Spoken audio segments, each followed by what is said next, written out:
Cleveland Browns pass rusher Myles Garrett spoke the truth on Lamar Jackson and the Baltimore Ravens ahead of the two teams matching up in an AFC North Week 11 showdown. We talk about that and so much more coming up on Locked On Ravens.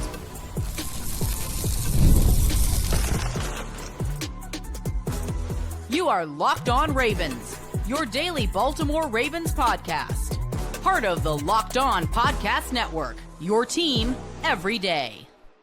You are Locked On Ravens. Welcome into the show. I'm your host, Kevin Oestreicher of Ravens Wire, here with you on the Locked On Podcast Network, your team every day, and now the #1 sports podcast network. Appreciate everybody again, whether you're an everyday or a first-time listener, or if you're somewhere in the middle. Thank you as well for all of your support. We have 5 days a week plus more of daily Ravens content here on the show. And we have a jam-packed episode. It's game day. Happy game day, everybody. The Ravens and Browns are facing off in week number 11. We'll dive into a full game preview. We'll go with the Ravens offense versus the Browns defense in the second part of the show, the Ravens defense versus the Browns offense in the final part of the show. We'll do predictions. But in the first part of the show, I want to talk about some comments from Myles Garrett that he had on the Ravens and Lamar Jackson, because I think there's a lot of truth to him and shows the respect that Myles has for the Ravens and Lamar Jackson himself. So thanks again for being here. Today's episode of Locked On Ravens is brought to you by Gametime.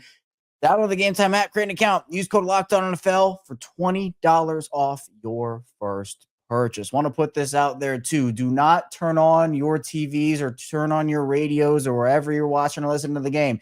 Don't do it at 1 p.m. This game is not at 1 p.m. today. This game is at 4:25 for some reason. I don't know why, but if you turn your TV on at 1 looking for the game's not going to be there. We're doing a watch along today on Locked On Ravens. The watch along is not going to be there at 1 because the game is not until 4:25. So kind of a weird, I still have no idea why this game is 4:25, but wanted to make that clear because I found it out a couple days ago and I was like, okay, what are we doing here? So 4:25. Just want to make that clear. But all right, Myles Garrett, he had some comments. He spoke to the media earlier in the week, and I wanted to talk about these comments today because I think they're important in context of how the Browns try to slow down Lamar over the course of, or how they've at least tried to over the course of his career, as well as the respect that Myles Garrett has for the team and Lamar. So he was asked about Lamar and the offense and whatnot, and he said, quote, "I think he's been sitting in the pocket a little more, whether that's because he wants to show off the arm or he's still recovering. We've got to take advantage of it. Got to be able to rush and keep him where we want him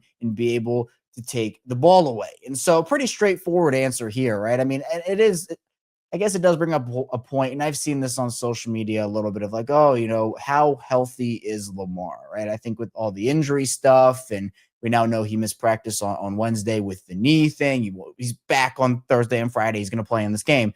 But again, I think people are kind of wondering, all right, is that altering anything about how the Ravens want to utilize Lamar Jackson and his running ability, or how Lamar wants to use his running ability? Because look, we know he can slice and dice teams up with his arm. If he doesn't run the ball, he's still going to have a billion ways to beat you with his arm. But Myles kind of talking about he has been sitting in the pocket a little bit more. You don't see as many designed runs for Lamar at this point, at least not nearly as much as we saw in the Greg Roman tenure. But, we're a long way removed from the Greg Roman tenure, even though I know for some it might not seem. I know for me, it kind of goes back and forth. I'm like, man, that was really like 2022 was the last time Greg Roman was the team's offensive coordinator. That's a long time ago. Then I'm like, wait a second, that feels like yesterday. But we're a long way removed from that Greg Roman era. So we see Lamar. Lamar's been empowered in this offense by Todd Monken, which I think has been really cool. And I do think that, why has he been sitting back in the pocket a little bit more? I think he does want to show off the arm. I think that's probably the main reason. But, there might be an element to Lamar just wanting to take it a little easy. And I'm not saying be lazy. Of course I'm not saying that. So don't put those words in my mouth, because I'm not saying that. What I mean by that, it's just kind of ease back into things, right? I think that's more so along the lines of what I'm going for there when I say just trying to take it easy a little bit and get back into the swing of things. So, and even if that's not the case, it's fine if Lamar doesn't run the ball. He'll beat you with his arm, like I said. So I think the Browns, they're going to, I guess, because again, a lot of teams look at Lamar and they don't mean it in a disrespectful way. Some people do mean this in a disrespectful way, but the way I'm going to provide it, I look at it from the team's perspective is Lamar's one of the best at making those all script plays. Like, he'll get out of the pocket. You think you have him. He's going to be on the run. Lamar is so dangerous when he's on the run because he's able to improvise like the best. He'll run, he'll throw, he'll find an open receiver, he'll run for a first down in a way you never thought he could. Teams dread that. Teams would rather keep Lamar in the pocket, but the problem with that is that you probably shouldn't because, well, Lamar's also just going to slice and dice you up from the pocket. So, like, there's really no winning with Lamar because he's good against the blitz now. He has very little weakness to his game. He's a very low mistake player. So you can kind of see the respect that Myles has for him. And he was also asked about how the Ravens have slowed, because, the Ravens are saying they're going to have to throw everything at him and like really focus on him, obviously. And so he was asked how the Ravens have tried to slow him down over the years. And Myles went into a little detail and said, quote, chipping from every position, whether it's Pat, it's Andrews, it's Likely, it's from inside and outside, from the backfield sometimes. It's Derrick, sometimes it's Mitchell. They've got all kinds of different looks. You've got to take the run game into account as well. You've got to always be a bit on edge, not to get too geared up to play the pass, because at the end of the day, you get too far upfield and D. Henry's coming downhill, going north-south, and that's just a bad day for everybody. All that taken into account with the most dynamic QB we've ever seen. It's tough. So huge praise there. And look, it's true. Like, people can talk about all the quarterbacks that we've seen in NFL history. I know, people like to talk about the active players like a Patrick Mahomes and a Josh Allen, et cetera. Obviously the Michael Vick comparison's been there and other dual threat quarterbacks. But I think Lamar I agree with Myles Garrett. He is the most dynamic quarterback we've ever seen. Extremely high praise. And we've seen like Myles show respect on the field of Lamar Jackson when he makes great plays. Like, it'd be awesome if one day Myles Garrett was a Raven. I mean, again, the Browns probably wouldn't trade him in division. I'm not really gearing up for that. But hey, maybe one day after that big contract runs out he just signed, maybe as a free agent, he'll come to Baltimore for maybe a chance at a Super Bowl as Lamar Jackson. At that point, what's that deal for Myles Garrett? He did not turn down money. I mean, that's something that either the trade rumors and whatnot. So Myles ended up signing a 4-year, $160 million extension. So that deal is going to run out in 2030, it looks like. So, man, hey, maybe his last ride. Who knows? But really cool to hear Myles talk about that and the ways that the Ravens have tried to slow him down. And that's what you have to do. You just have to send help at him because there are other players on that Browns D-line that can get to the quarterback, but none of those guys are Myles Garrett. I don't want – okay, I'll put it like this. It's almost like what we talked about all last season early on. And honestly, I guess last week they did a really good job on Justin Jefferson. So shout out to them for doing it. But last year when the Ravens were letting those number one receivers beat them, you had, all right, stop CeeDee Lamb. You let someone else beat you. Nope, CeeDee Lamb. And the Cowboys didn't beat the Ravens. My point is like huge stat lines, and CeeDee was honestly one of the tamer ones because Nate had a fumble in that game, but Devontae Adams beat him pretty good in week 2. Jamar Chase, obviously, like those are the number one guys that you're like, all right, just stop those guys. Let someone else beat you. Live with that. It's the same thing here. You can live with someone else beating you, not named Myles Garrett. But if you don't put those resources into stopping Myles Garrett and that's the guy that's going to wreak the most havoc, then that's not the right game plan. So you should help double teams, chipping at the line, making sure that you can get him off of his spot. I just assume that Myles is going to get his. I mean, we'll talk about this a little bit as the show goes on with the matchups and everything, but he has 11 sacks on the season. The Ravens as an entire team have 12. I mean, this man is just utterly dominant. So there are a couple of plays that Myles Garrett's probably going to win pretty hard. I would expect them to try to utilize him inside as well against those guards, right? Daniel Falele, Andrew Voorhees. So you need to be able to block him, not just against the pass, like he talked about, but you have to play the run as well. You have to block him on running plays and not let him disrupt those also. So I think it's really cool that Myles, publicly said all this about Lamar and made the point to call him the most dynamic QB we've ever seen because, and not that the Bleacher Report article, that if we talked about it for Friday's show, them calling him the most overrated, got national attention. Like it was a huge deal. But like, this is how people around the league view Lamar Jackson, right? I don't care about an article that calls him the most overrated because you know why? He has this amount of respect throughout the league, his colleagues, his guys, teammates, former players, opponents, former opponents, like coaches, executives. I know there was a whole thing with the teams not wanting to trade for him. That was a little disrespectful, but this for Myles Garrett is what people around the league feel about Lamar Jackson. This is the consensus. You hear like the NFL top 100, everybody talking about Lamar. There is respect. People like him. And so hearing this is cool. And I'm going to go with Myles Garrett over, an article. So that's where I am on that. But coming up in the second part of the show, we're going to talk a little bit about the Ravens offense versus the Browns defense, not just Lamar Jackson and Myles Garrett. We're going to expand it to the units as a whole. So be sure to stay tuned. Plenty coming your way on Locked On Ravens.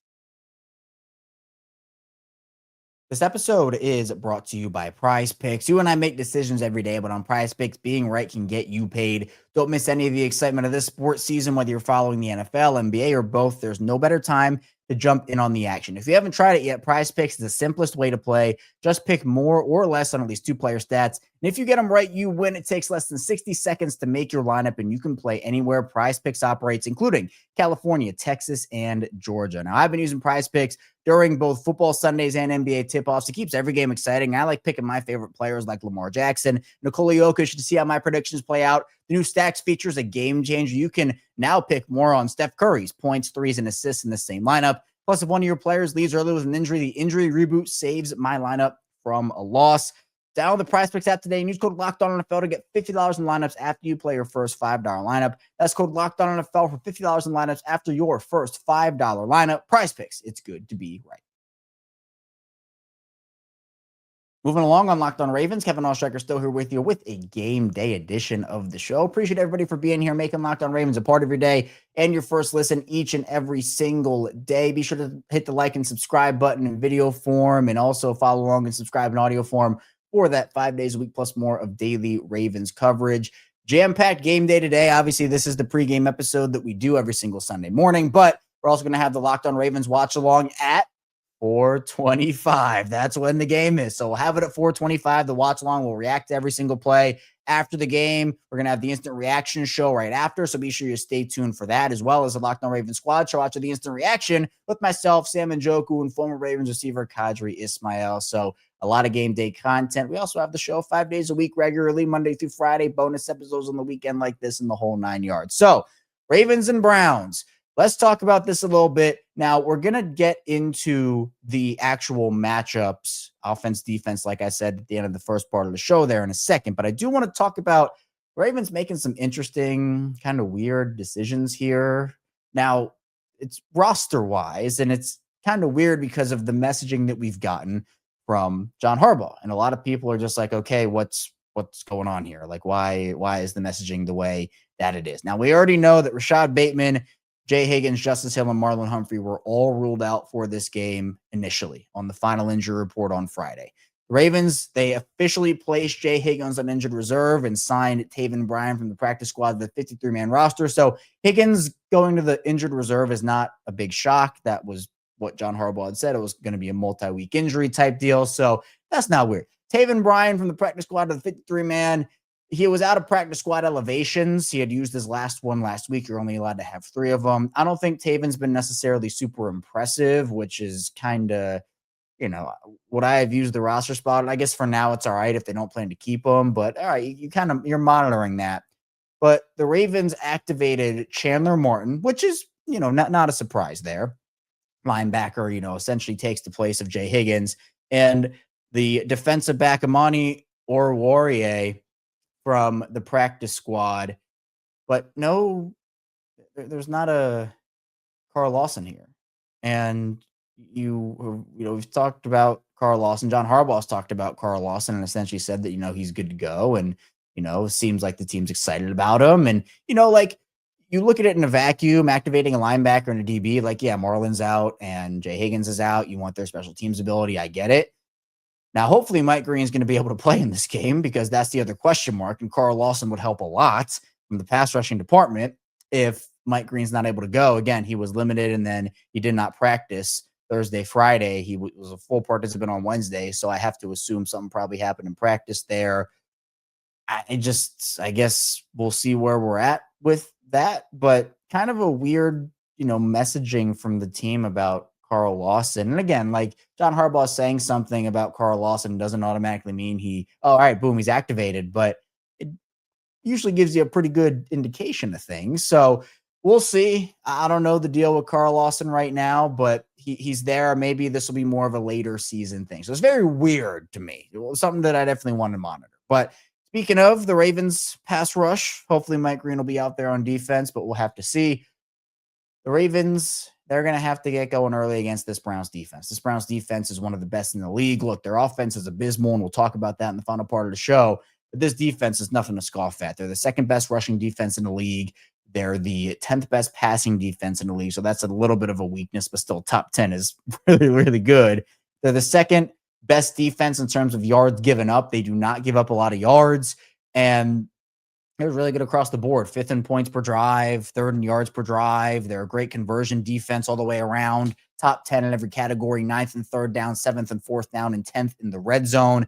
A lot of that has to do with Myles Garrett, but you have a lot of other guys who have contributed for them this year. They've gotten really good contributions from their rookie class. Mason Graham is one of those guys on the D-line. Denzel Ward obviously is their star cornerback. They've gotten great production from Malik Collins on the interior. Devin Bush has turned it around for them this year.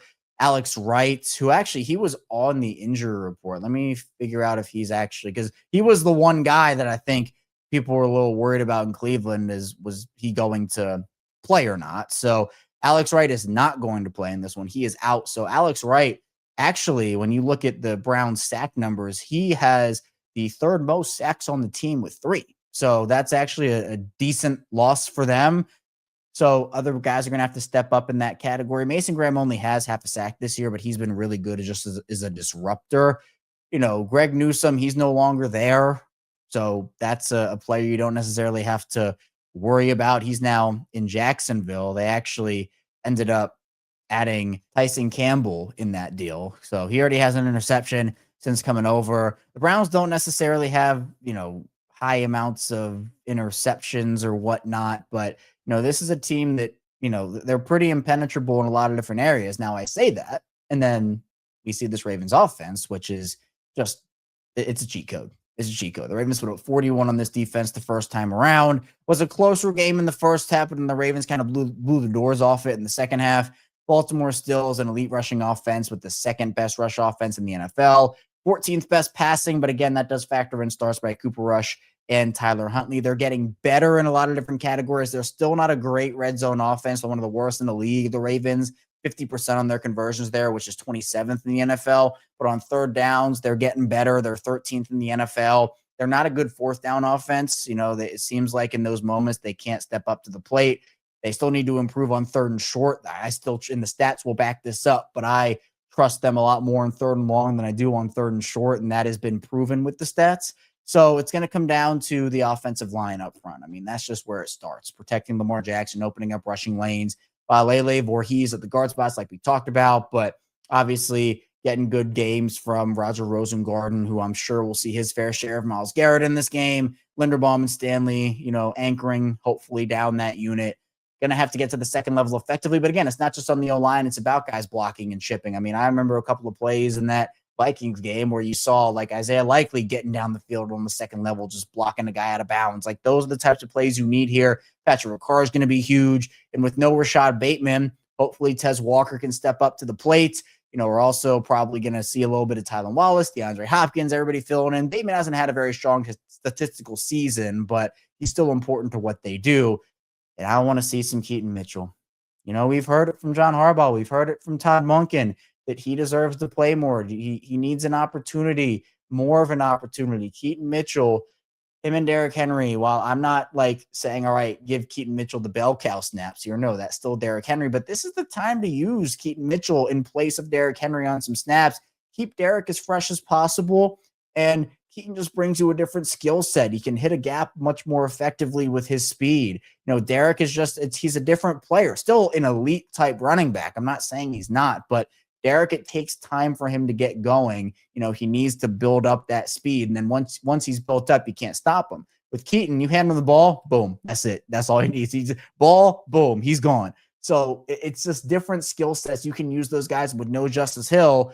In this game, I am expecting a decently heavy dose of Keaton Mitchell in this game. So the running game going to be really important. Also, Mark Andrews is just 4 yards away from being the Ravens' new all-time receiving yards leader, which is unbelievable. That is held by Derrick Mason, who was given his congratulations to Mark Andrews, which was a really cool moment.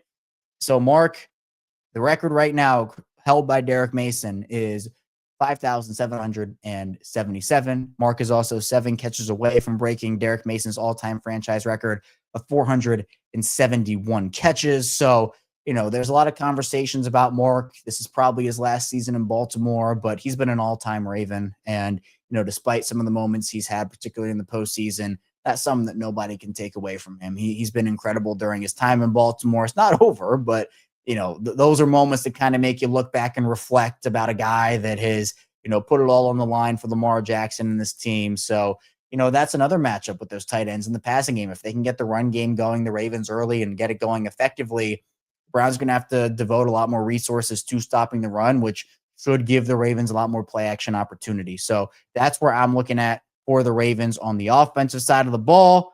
But coming up, we're going to dive into the defensive side of the ball for Baltimore, going up against the Browns offense that, look, if I'm being honest, doesn't inspire a lot of confidence in me that the Browns will be able to do a lot. So be sure to stay tuned. Plenty coming your way on Locked On Ravens. First, the show is brought to you by Gametime. NFL season is back, and honestly, there's nothing better than being in the stadium surrounded by fans cheering on your team. But let's be honest, getting tickets can be a hassle between queues, login screens, and prices jumping to checkout. It's frustrating. That's why I use Gametime, the app that gives the advantage back to fans. Gametime is fast, easy, and backed by the Gametime guarantee. You'll always get 100% authentic tickets delivered on time and at the best price. Plus, all fees are included, so the price you see is the price you pay. I pulled up Gametime, and in just a couple taps, I saw amazing deals. I'm talking about your favorite NFL games as low as $100. The app made it super simple. I could even see the exact view from my seat before buying. I love zone deals, too. You pick the section, Gametime picks the seats, and you save big. Honestly, it's faster, cheaper, and less stressful than any other way I've bought tickets. Download the Gametime app, create an account, and use code LOCKEDONNFL for $20 off your first purchase. Terms apply. Again, that's promo code LOCKEDON NFL for $20 off. Swipe, tap, ticket, go, download Gametime today. Continuing on Locked On Ravens, Kevin Oestreicher still here with you on this game day edition of the show. Appreciate everybody again for spending some time with me before the game, or maybe you're watching this during or after the game. You can tell me how right or wrong I am on some of the stuff I'm saying and the predictions that I'm going to make here. So there's always a fun part of it too, but we're 5 days a week here on Locked On Ravens. Monday through Friday is our regular show, but we have all the bonus content for you, all the watch-alongs, the instant reactions, 5 days a week plus more on Locked On Ravens. So tell a friend, tell a family member. They can find us if they want some daily Ravens coverage. And also you can follow me on social media at ChaosStriker34 on Twitter, Instagram, TikTok, the whole 9 yards over there. All right, Ravens defense. We kind of talked about it a little bit in the second part of the show, talking about the pass rush and with Mike Green maybe being in, maybe being out, Carl Lawson not being elevated, some of the moves they made there. But this Browns offense, it's essentially the same storylines that we talked about last week when the Ravens played the Vikings. Just the Vikings offense is better and more talented. The Browns offense has been terrible this season. A lot of it has to do with their quarterback situation. And while they've had spurts at times, I just don't think that they can be consistent against this Ravens defense that has certainly found themselves coming out of the bye week. This is the worst passing offense in the league, led by Dillon Gabriel. Joe Flacco's not walking through that door. Jameis Winston's not walking through that door. Not even Shedeur Sanders apparently is walking through that door. This is the Dillon Gabriel game. And the Browns are averaging just 4.2 yards per attempt through the air, which is horrendous. The Ravens average like 2 more on the ground than the Browns do through the air. The Browns are also averaging 3.9 yards per carry, which is 27th in the league. So they're a bottom 5 rush offense and a bottom 5 pass offense. Gabriel's just, again, it's going to be a 6th start coming up here on Sunday. And the Ravens have had very huge amount of success against rookie quarterbacks, younger quarterbacks that just haven't seen a defense like Baltimore's. Each style of Baltimore's defense that we've seen over the years, Don Martindale, Dean Pease, Mike McDonald, Zach Orr, all these defenses provide such unique qualities that, if you've seen it decent amount. You're going to be more prepared for it. But it's kind of like what we saw last week with JJ McCarthy, where he made a couple of really great throws early. And then as the Ravens kept giving him looks, kept pressuring him, well, it kind of went south for JJ. And that's the key here, right? Pressuring Dylan Gabriel, making him get out of the pocket, speed up that internal clock, and make tough decisions and force him into some turnover-worthy throws. Baltimore's been incredible since the bye week, not allowing points. They've been forcing turnovers. They've been getting stops, like all of that. And it's shown in the stats where, again, we talked every week, it felt like, for the first month and a half of the season about this team just being all right, well, they're worse in the league here. They're second worst in the league here. They're bottom 5 here. It's not that way anymore for the Ravens, which is really cool. Now, they still need to get a little bit better with conversions and some of the other stuff. But look, they're 18th in third down conversion percentage defensively. They're 19th in red zone conversion percentage defensively. That's not that's like middle of the pack. And that's including everything we saw from them early in the season. They're 23rd on fourth down. Like, they're getting better. We've seen the improvements. We've obviously seen them get a lot more aggressive with their pass rush and bringing the blitz to the quarterbacks instead of getting picked apart because they can't rush with 4 very effectively. But we saw even spurts of that against the Vikings with guys winning one-on-one battles, Draymond Jones, Travis Jones, like people winning those battles, which is what they need to do if they have a shot to make the playoffs and go far, because that obviously is their goal. But outside of that, like, the Browns offense runs heavily through their tight ends and running backs. This is not a receiver-friendly offense, which, Greg Roman, he's not their own coordinator here, but that's what the Browns offense is predicated on. Their leading receiver on the season is their rookie tight end, Harold Fannin, who has 42 receptions for 396 yards. And their second leading receiver is David Njoku, their other tight end. So Jerry Jeudy has 28 catches. Then you have 3 running backs before you get to Cedric Tillman, who's their number 2 wide receiver, who hasn't played a lot this season, but even still, he's the next wide receiver on this list. So of the Browns' 7 leading pass catchers, 2 of them are receivers, and they're not number 1 and they're not number 2 in terms of reception. So it's going to be a big game for the linebackers, the safeties. You can use some guys like big nickel, like they're probably going to line up some players all over the place. So just got to be able to stop them and not let them get momentum in this game. Again, the Ravens are a very momentum-based team where, look, it's not out of the ordinary for the Ravens to lose a game or two. They're not supposed to. They did it to the Browns last year they did it to Cleveland. Jameis Winston came in and the Ravens certainly didn't help themselves in that game, but that's a game they should have won.